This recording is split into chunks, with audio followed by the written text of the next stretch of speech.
Hello friends, welcome back to my channel. আমি আফরিনা হালদার। সবাই কেমন আছেন? আমি তো খুব ভালো আছি, আশা করছি আপনারাও খুব ভালো আছেন। দেশের বাইরে, দেশের ভিতরে যেখান থেকে দেখছেন, প্লিজ একটা ছোট্ট লাইক দিয়ে দেখাটা শুরু করবেন। আর সাবস্ক্রাইব করা যদি না থাকে তাহলে সাবস্ক্রাইবটা করে দেবেন, আর পাশে থাকা বেল বাটনটা অবশ্যই প্রেস করে দেবেন, যাতে আমি যখনই কোনো নতুন ভিডিও ছাড়বো তখন আপনার মোবাইলে নোটিফিকেশন চলে যাবে আর আপনি আপনার সময় মতো আমার ভিডিওটা দেখে নেবেন। তো আসুন দেখা যাক আজকে ভিডিওটি কী করেছি। তো আমার পুরনো বন্ধুদেরকে অসংখ্য ধন্যবাদ আমার পাশে থাকার জন্য। তো চলুন আজকে দেখা যাক কী করেছি। আজকে শুরুতেই বলছি, আজকে আমি খুব একটা ভালো নেই, কারণ আজকে আমার ছোটো মাসি শ্বশুর মারা গেছে। তো সেই কারণে খবরটা শুনে না মনটা কেমন, আগের সপ্তাহে আগের রবিবার কথা বলছি, আগের সানডেতে আমার ছোটো ভাইয়ের শ্বশুর মারা গেছিলো। তো আমরা সবাই গিয়েছিলাম, সেই ভিডিও করা হয়নি। তো আজকে আবার মারা গেছে আমার মাসির শ্বশুর। তো দেখতে পাচ্ছেন আমি কাচাকুচি শুরু করে দিয়েছি। হ্যালো ফ্রেন্ডস, তো দেখতেই পাচ্ছেন চলে এসেছি কাচাকুচি করতে। তো জামাকাপড় কাচতে চলে এসেছি, এগুলো সব ভিজিয়ে দেবো এখন, দেখে ছাদে মেলতে যাবে। এখন কিছুই করিনি, ফার্স্ট সকালেই আমি শুরু করে দিয়েছি কাচতে। হ্যালো ফ্রেন্ডস, তো দেখতে পাচ্ছেন জামাকাপড় কাচা হয়ে গেছে।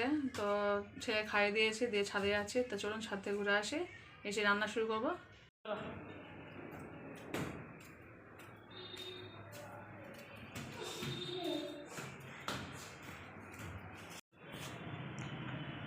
দেখতে পাচ্ছেন চলে এসেছি ছাদে, এবার মেলে দেবো। দেখুন আমি এদিকে জামাকাপড় মেলছি, আর ওদিকে আমার ছেলে কী করছে।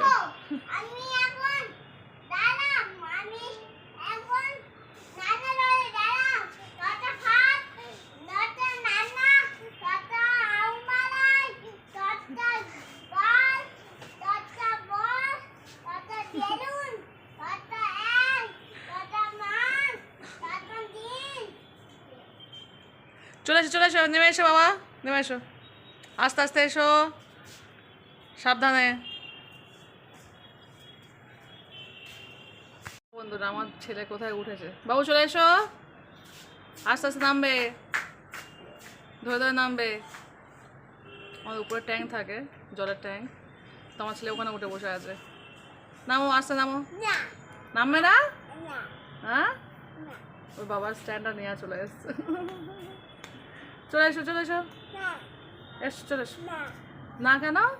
আমি চলে যাই তাহলে, আমি চলে যাই, আমি চলে যাচ্ছি। আমার কাপড়গুলো মেলা হয়ে গেছে, আর এক কটা আছে মেলে দিচ্ছে। তুই চলে এসো, পড়ে যাবো, পড়ে যাবো, বাপ পড়ে যাবো। চলে এসো, চলে এসো আমার সোনা, চলে এসো, নেমে এসো আমার সোনা, নেমে এসো, আস্তে আস্তে পড়ে যাবে। চলে এসো। হ্যালো ফ্রেন্ডস, দেখতে পাচ্ছেন একটু সকালে চানাচুর মুড়ি সোনার সাথে খাচ্ছি। তো এখন বাজে সকাল 8টা। তো তো দেখতেই পাচ্ছেন এদিকে ছেলে ম্যাগি খাবে। তো ছেলে পড়তে আসলো, সেই কারণে ওর জন্য ম্যাগি করে দিয়েছি। ও যেহেতু সানডে ও সকালে পড়া থাকে। তো আমি যাব, বললাম তো শ্বশুর মারা গেছে, তো আমি ওখানে যাবো, সেই কারণে আমি তাড়াতাড়ি করে রান্নাটা বসিয়ে দেবো। আর ওর একটু ম্যাগি করে দিয়েছি, ও তাড়াতাড়ি পড়ে চলে এসেছে। আমি ফোন করেছিলাম, বলতে বাবা তুই তাড়াতাড়ি চলে আয়, যেহেতু আমি মাসির বাড়ি যাবো। ফোন করে মানে ও জানে, তবু ও বলে মা তুমি একটু স্যারকে বলে দেবে, কারণ স্যার তো ছাড়বে না। তো আমি বললাম তুই তাড়াতাড়ি চলে আসবে, আসলে আমি যেহেতু আমার ছোটো ছেলেকে নিয়ে যাবে না, ও তো আজকে সকালবেলা ঘুম থেকে উঠে বসে আছে, আমার সঙ্গে যাবে। আজকে সকাল 6টায়, অন্য সময় ওঠে 10টা থেকে 10:30টার মধ্যে, আর আজকে উঠেছে সকাল 6টায় উঠে। আমি যেহেতু আজ সানডে আমার কাজ করতেই হবে, নয়তো আমি তো পরে আর কাচতে পারবো না, পরে সোমবার থেকে কাজে অসম্ভব। তো সেই কারণে আমার রবিবার দিন কাচতেই হয়। তো সেই কারণে আমি মন বাড়ি গেলে আমাকে এগুলো করতেই হবে। তো ওই ডিম আলু একটু ঝোল করে দেবো পাতলা করে, আর এইদিকে আমি জামাকাপড়টা কেচে আমি ছাদে মেলে দিয়ে যায়। তো ছেলেকে একটু ভোলা, যদি ওর সঙ্গে খেলাও করছিলাম, যেহেতু এক্ষুনি বেশি জোর করে বললে কাঁদবে।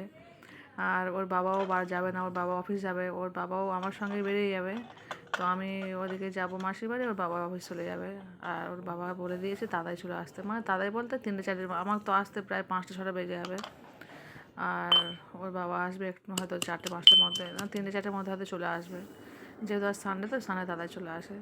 তো যাই হোক, আমি দেখতে পাচ্ছি ভাতটা বসিয়ে দিয়েছি, এদিকে আমি ডিম আলুটা সিদ্ধ হতে বসিয়ে দিয়েছি, এদিকে আমি ওদিকে সিদ্ধ হচ্ছে। আর এদিকে আমি একটা কড়া বসিয়ে দিয়েছি, দিয়ে একটু পেঁয়াজ না একটু লাল করে দিয়েছি, দিয়ে আদা রসুন যে পেস্ট করেছিলাম পেস্টটা করে দিয়ে দিলাম, সঙ্গে হলুদ যেমন রান্না করে তেমন দিয়েছি। তো তখন আজকে সকালে তো দেখতে পাচ্ছি এবার রান্নাটা আমি করে নিয়েছি, আর তাড়াতাড়ি যেতে হবে। আমি এখান থেকে বের হয়েছি ওই 10টা 10:30 সময় বেরিয়ে গেছি, ওখানে পৌঁছতে হবে। আর মাটি হবে জোহর বার, মানে সুস্থ লোক, হঠাৎই মারা গেছে আমার মাসির শ্বশুর। মানে কালকে মগরবের নামাজ পড়ে এসছে, আমি যেটা শুনলাম মগরবের নামাজ পড়ে এসছে, আর তারপরে এসে নামাজ পড়তে যাবে, তার মধ্যে চা খেয়েছে, চাটা খাওয়া হয়ে যাবে, খেয়ে নিয়ে তো শুয়ে যায়, শোয়ার পরেই ঘটনাটা ঘটে গেছে। মানে মগরো বা এশারের মধ্যেই ঘটনাটা ঘটে গেছে। একদম সুস্থ লোক, মানে ভাবা যায় না যে আমি দেখতে পাচ্ছি রান্নাটা কমপ্লিট পুরো দেখাতে পারিনি, কমপ্লিট করে কিন্তু আমি বেরিয়ে গেছি, এখন মাসির বাড়ির উদ্দেশ্যে বেরিয়ে গেছে। তো অটো করে যাচ্ছি, যাওয়ার সময় একটু কিছুটা ভিডিও তুললাম, যেহেতু এগুলো সবই স্মৃতি। আমি মাসির বাড়ি কিন্তু অনেক দিন পরে যাচ্ছি, প্রায় বছরখানেক পরে আমি যাচ্ছি, আর যাওয়া হয় না, খুব একটা সময় তো পাই না একদমই। আর এই কোনো বিয়ের কোনো অকেশনে যায়, বা হয়তো এই মরণ বাড়িটাই হলে কিছু যায়, এখন আর এমনি সময় কোথাও যাওয়া হয় না খুব একটা। হয় বিয়ে বাড়ি, না তো কোনো নেমন্তন্ন বা কেউ নেমন্তন্ন করলে হয়তো সেইভাবে যাওয়া হয়। এমনি এখন আগে যেমন ছোটোবেলায় ঘুরতে ফিরতে, মানে নিজের স্কুল ছুটি বলে হচ্ছে ছুটি দিয়ে গরমের ছুটিতে চলে যেতাম, এখন তো আর সেরকম যাওয়া হয় না। এখন ওই কোনো অকেশনেই যাওয়া হয়। তো সেখানে গেলে আমার মারা 5 বোনে আর আমার একটাই মামা, তো 5 বোন আমার যেখানে যাই আমাদের খুবই আনন্দ হয়। আমার মাসির মেয়েরা, তো মানে সব ছেলেমেয়েরা সব আমরা একসঙ্গে হই, আনন্দ করতে খুব হয়। হঠাৎ এই খবরটা খুব খারাপ লাগলো। মানে আমাদের সম্পর্কে দাদু হয় উনি, তার দাদু খুবই ভালো লোক ছিল, অসাধারণ লোক ছিল, খুব একদম নিরীহ প্রকৃতির লোক ছিল, শান্ত স্বভাব, খুব একটা কথাবার্তা বলতো না, মানে খুব সাদা। আজকাল তো সাদা মাটার লোক পাওয়া যায় না, কিন্তু খুব সাদা মনের মানুষ ছিল উনি। মানে মারা গেছে শুনে আমার সত্যি মনটা খুব খারাপ হয়ে গেছে। আর সুস্থ লোক তো, একদম জন লোক, খুব বয়সও হয়নি, হঠাৎই মারা গেছে, মানে স্ট্রোক হয়ে মারা গেছে যেটা শুনলাম। যে একটু শুয়েছিল, ওই চা খেয়ে একটু শুয়েছিল নাকি, তারপরে এসে নামাজ পড়তে যাবে, তো তার মধ্যেই ঘটনা ঘটে গেছে। আর সত্যি শুনে এত খারাপ লাগলো, যার জন্য আমি সকাল থেকে ভিডিও করার ইচ্ছে ছিল না, বলে না একটু, যেহেতু আমি পার ডে ডেলি ব্লগ করি, পার ডে ডেলি যা হয় আমি সেই ঘটনাটাই দিই, তো সেই কারণে ভাবলাম না এটাও দিই, এটাও একটা স্মৃতি হয়ে থাকবে। আর ওখানে গিয়ে তো আর ক্যামেরা করতে পারবো না, ওখানে তো ক্যামেরা করা অসম্ভব ব্যাপার। আর সেই কারণে ভাবলাম একটু রাস্তা শ্যুট করে নিই, তার সঙ্গে একটু ভয়েসটাও দিয়ে দেবো। তো সেইভাবে আমি একটু রাস্তা শ্যুট করে দিলাম, ভয়েসটাকেও দিয়ে দিলাম। তো যাই হোক, যে যেখানে দেখছেন প্লিজ একটা ছোট্ট লাইক দিয়ে দেখাতে শুরু করবো, অবশ্যই কমেন্ট করবেন। আর আমার যদি কোনো নতুন বন্ধু দেখে থাকো, তো অবশ্যই যদি ভালো লাগে আমার ভিডিও, যদি কোথাও কোনো অংশে যদি ভালো লেগে থাকে, তাহলে প্লিজ সাবস্ক্রাইবটা করে দিও, আর সাবস্ক্রাইব করে আমার বন্ধু হয়ে পাশে থাকবেন। আর পুরোনো বন্ধুদেরকে অসংখ্য ধন্যবাদ। তো দেখতে পাচ্ছেন এখন যাচ্ছি মাসির বাড়ির উদ্দেশ্যে। তো আমি অটো করে যাচ্ছি, এখান থেকে অটো করে গিয়ে না, এখান থেকে গিয়ে আবার অটো স্ট্যান্ডে নেমে আবার ওখান থেকে আবার কিছুটা হেঁটে আবার আমাকে আরেকটা অটো ধরতে হবে, মানে মাসিদের বাড়িটা একটু ভিতরের দিকে। তো সে যাই হোক, মেন রাস্তা থেকে অনেকটা ভিতরে, মানে মেন রাস্তা দিয়ে আমার যাচ্ছেই। এবার এখান থেকে গিয়ে কিছুটা গিয়ে অটো থেকে নামবো, নেমে আবার একটা অটো উঠে তারপরে একদম মাসির বাড়ির সামনে গেলাম। তো যাই হোক, দেখুন ততক্ষণ ভিডিওটা কেমন করেছে।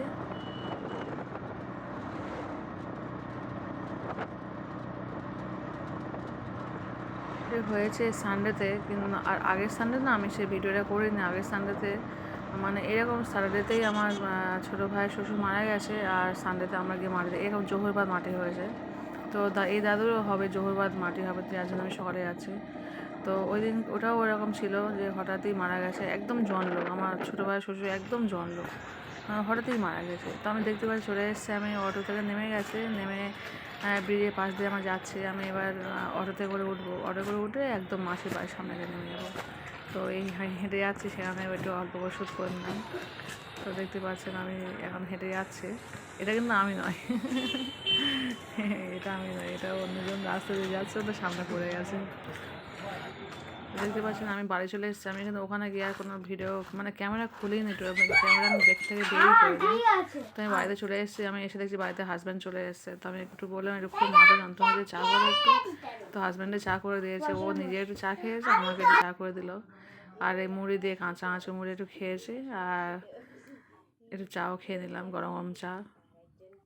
হ্যালো ফ্রেন্ডস, তো দেখতে পাচ্ছেন আমি এখন বাজে সন্ধ্যা 6টা, আমি চলে এসেছি মাসির বাড়ি থেকে। তো মাসির শ্বশুর মারা গেছিলো, তো যার জন্য আমি ভিডিও আজ খুব করতে পারিনি ভালো করে। তো গিয়ে মাঠ ফাড়ে দেওয়া হয়ে গেছে, চলে এসেছে। তো এদিকে আমার ছেলে খেতে পেয়েছে, ওর বাবা একটা দোকান নিয়ে গেছিলো, গিয়ে লেস নিয়ে এসছে আর কেক নিয়ে এসছে, তো কেকটা খেয়ে নিচ্ছে।